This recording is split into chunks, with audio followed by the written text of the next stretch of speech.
Buen día a todos.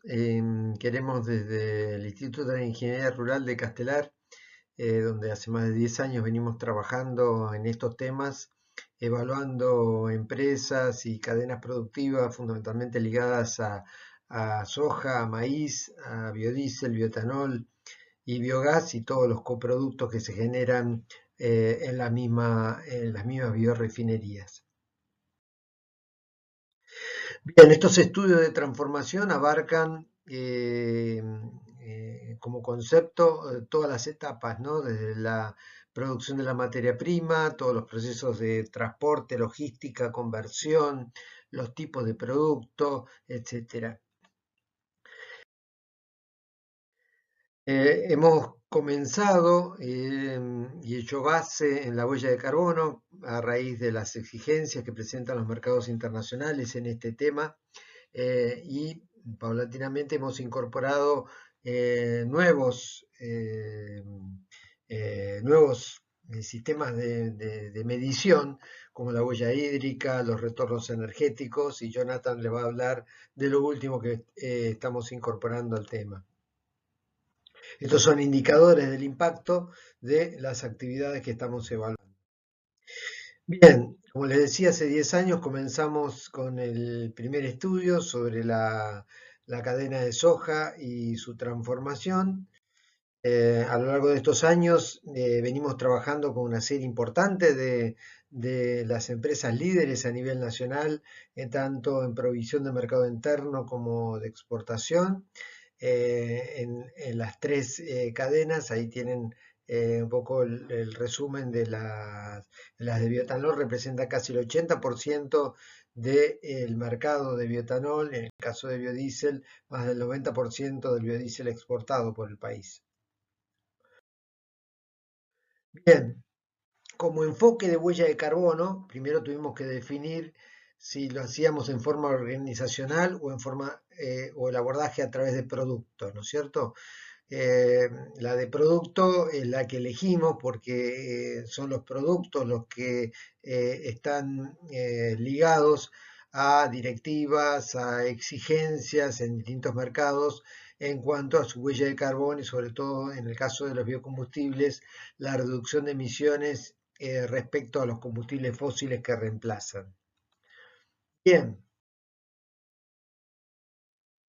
¿por qué huellas, no? ¿Por qué retornos energéticos? ¿Por qué las empresas, esto no es un trabajo que está financiado por INTA, sino fundamentalmente financiado por las empresas privadas, donde el INTA, por supuesto, hace su aporte de los profesionales que estamos interviniendo en el trabajo.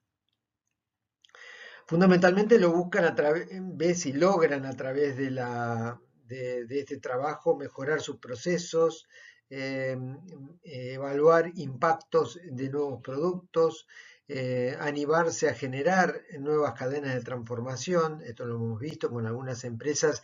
Venimos hace 6 años realizando año a año este tipo de estudios. Anticiparse a potencias desde el punto de vista comercial, ¿no?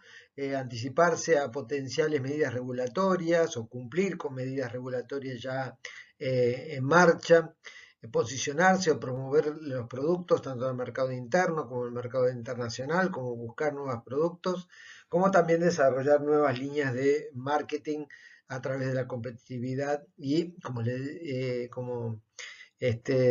digo siempre, agregar un intangible al producto que están vendiendo.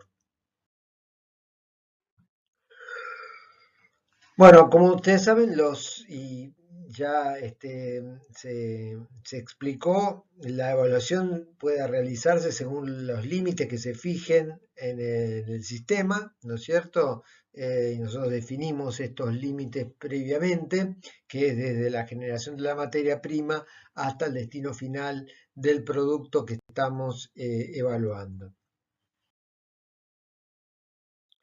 Las partes fundamentales del método, que también para repasar, ¿no es cierto? Son, primero, junto con las empresas, definimos los objetivos, los límites del sistema, luego pasamos a la parte más ardua, que es el desarrollo del inventario, o sea, la cuantificación de todas las entradas y salidas que tiene el sistema en sus distintas etapas, pasando finalmente a la evaluación de impactos y a la interpretación. Bien, como niveles de precisión en nuestros estudios, eh, cuando no tenemos datos nacionales, que es en la mayoría de los casos, no tenemos factores de emisión nacionales de los productos que se están evaluando, utilizamos factores de emisión por defecto de tablas internacionales o lo que nos indique la normativa que estamos siguiendo para hacer los cálculos. En aquellos casos que podemos ir a un nivel 2 donde tenemos factores de emisión y datos nacionales, los usamos. Y hasta ahora no hemos tenido experiencia de utilizar modelos de simulación calibrados a condiciones locales, lo cual sería el nivel 3. Respecto a la apropiación de emisiones, o sea, uno calcula una cantidad de emisiones de dióxido de carbono equivalente que genera por unidad de producto, y bueno, hay que ver cómo se distribuye cuando uno tiene una biorefinería donde están saliendo una serie de productos muy importantes, ¿no? En una de biodiesel está saliendo glicerina, está saliendo biodiesel, si uno va más upstream, están saliendo harinas proteicas, etcétera, etcétera. En el caso de la cadena de transformación de maíz, está saliendo aceite, destilados húmedos, destilados secos de maíz, que son concentrados proteicos para alimentación animal, está saliendo dióxido de carbono y por supuesto está saliendo etanol. Bueno, las normativas generalmente que seguimos nos obligan a evaluarlos desde el punto de vista de su contenido energético, ¿no? O sea, lo que se hace es multiplicar la masa por el contenido energético de cada una de las masas que se está produciendo y, en definitiva, dividir por ese numerador que hemos obtenido. También se puede hacer por precio de mercado, ¿no? La masa por el precio de cada uno de los productos o por el balance de masas, directamente el peso que tiene cada uno de los productos. Nosotros solemos expresar nuestros resultados según los tres criterios de apropiación y dar uno como el número final de acuerdo a lo que fije la normativa que estamos utilizando. En cuanto a las herramientas metodológicas utilizadas, ahí tienen las que venimos empleando, fundamentalmente utilizamos las directrices del IPCC, las directivas de la Unión Europea que rigen para los biocombustibles, las normas ISO, las guías de la Junta Ejecutiva de DMDL. Bueno, algunos ejemplos prácticos de Argentina, les voy a dar así a vuelo de pájaro, cómo es el proceso. Tenemos dos alternativas de abordaje que utilizamos, ya lo trataron hoy. Desarrollamos calculadores propios hechos a medida para cada una de las empresas y también utilizamos programas, como va a explicar Jonathan en el caso del CIMAPRO. Estos calculadores desarrollados son